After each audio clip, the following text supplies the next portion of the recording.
you might know, cichlid fishes from the East African Great Lakes are an exceptional example of morphological and ecological diversity. Cichlids from Lake Tanganyika in particular exhibit a diverse array of reproductive breeding strategies. Most of the species in Lake Tanganyika are mouth brooders, so what they do is they hold their eggs, fertilized eggs, in the buccal cavity of their mouth until the eggs hatch and the larvae are released to start their independent life. However, a certain group of cichlids called the Lamprinogenes use empty snail shells as nests and as brooding substrates, essentially. And this shell brooding strategy has been highly successful for them as it's evolved repeatedly in the radiation of the Lamprinogenes. So what you can see here is a cichlid, Lamprinogenes, carrying an empty snail shell, and these are the kind of nests that they build to breed in. So one species in particular of the Lamprinogenes, called Lamprinogus calypterus, exhibits the most extreme sexual size dimorphism in animals, with the males exceeding females in body size. And the ecological constraint that's imposed on these species is because the males need to be large enough to carry the snail shells to build the nest, while the females need to be small enough to fit inside these snail shells, as you can see, and lay eggs for spawning.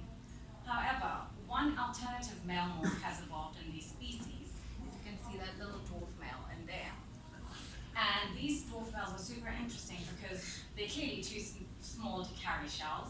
However, what they do is they sneak past the spawning female and they enter the snail shell and they fertilize the eggs in close proximity. So both these male reproductive strategies are successful in nature. As you can see, the size difference between these two male morphs is quite extreme, with the dwarf males weighing in at about 2.4% of the bourgeois males' mass. Also, the growth patterns of these two male morphs is quite different. So, for example, the dwarf male starts growing a lot more rapidly, but the growth halts quite early in development, while the bourgeois male grows a bit slowly at the beginning, but continues to grow for a longer period of time. So, the two morphs are clearly behaviorally, morphologically, and physiologically distinct. A study in 2014 found that these did a pedigree analysis to identify the mode of body size inheritance in these species, and found that bourgeois males always give rise to bourgeois sons, while dwarf males only give rise to dwarf sons. So basically, these two male morph body sizes are genetically determined, and it's linked to the Y-sex chromosome. So the problem with sex chromosomes in cichlids is, well, they are none. The karyotype of these Lamprinogus calypterus, as well as many other cichlid species, they're highly homomorphic, as well as the sex determination systems are highly variable, even amongst closely related species. So the theory of sex chromosome evolution postulates that sex chromosomes evolved from autosomes after the acquisition of a sex-determining loci, and this is followed by the acquisition of loci with sex-specific effects. Over time, this degrades to give you the small sex chromosomes, such as the human Y-sex chromosome that we know. However, most of this theory is based on older ancient sex chromosomes, and not many studies have investigated younger sex chromosomes at earlier stages of sex chromosome evolution. So what we set about to do is identify the genetic basis of this Y-linked dwarfism that facilitates this alternative reproductive tactic in this species of cichlid. So what other people have done in other species is use whole genome sequencing to identify sex regions in, for example, stickleback and in snakes. So what you essentially do is compare the whole genome coverage of reads across the genome between males and females.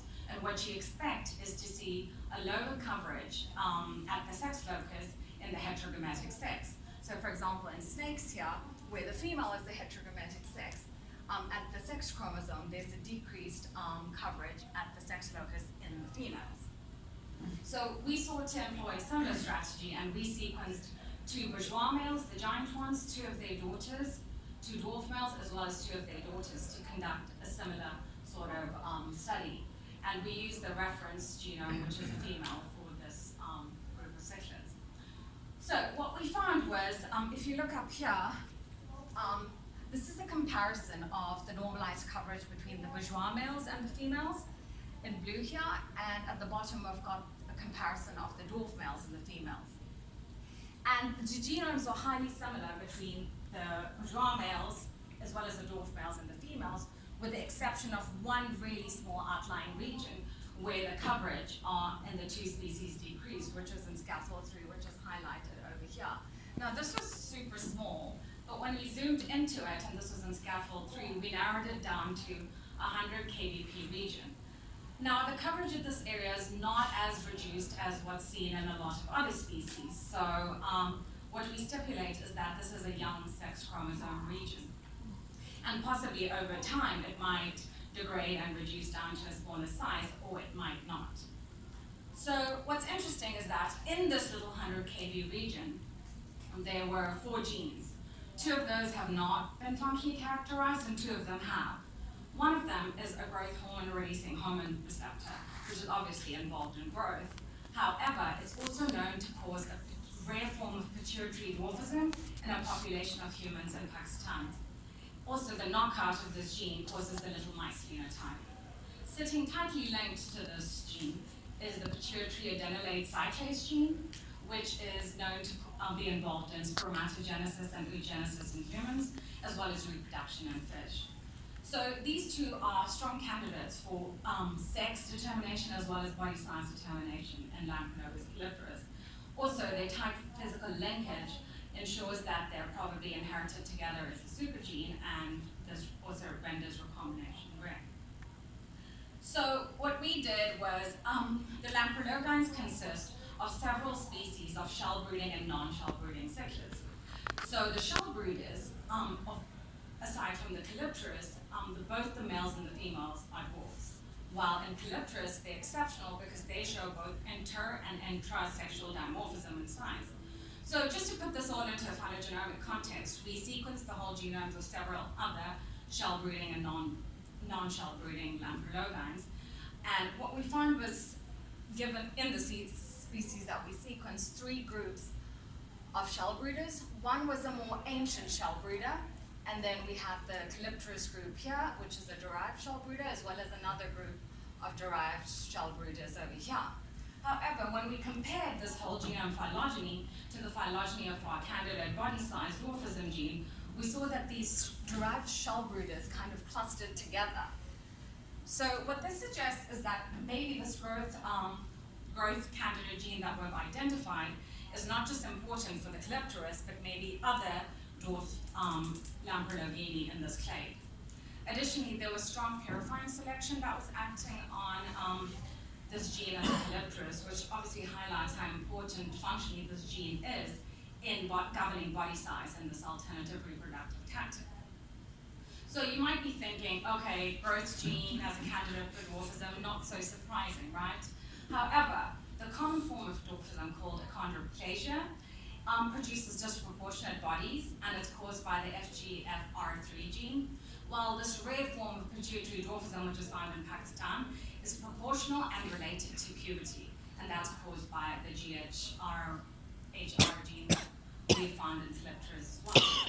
And this is quite similar to the phenotype that we see in the calypterus dwarfs, which are quite proportionate, and the retardation in growth occurs around sexual maturity. So, to conclude, we think we've identified the first young sex chromosome in cichlids that evolved by sexual antagonism over body size, and we propose these 2 genes as candidates for sex determination as well as body size determination. And we think this is a really cool case of convergence of this rare pituitary dwarfism in humans and in cichlids. In the future, we'd obviously like to increase our sample size, include more fish, and also validate these genes in cichlids. I'd like to acknowledge my co-authors as well as my funding bodies, and thank you all for listening.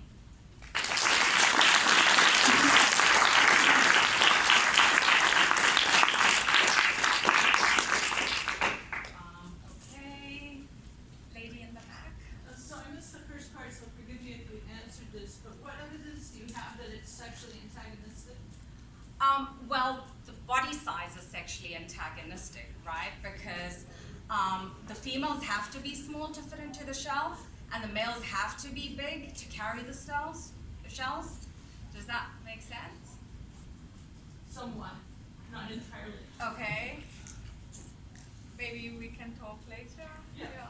Yes. I wonder if you had any timescale sort of linkage analysis or anything like that, because that might prove, if you do some linkage analysis, that it is this region of chromosome 23 that's causing these divergent phenotypes. Right. I think that would be a great next step to do. This is very much the end of grant, what money we have left, what cool question can we seek to answer, yeah. But we're hoping to get some funding to pursue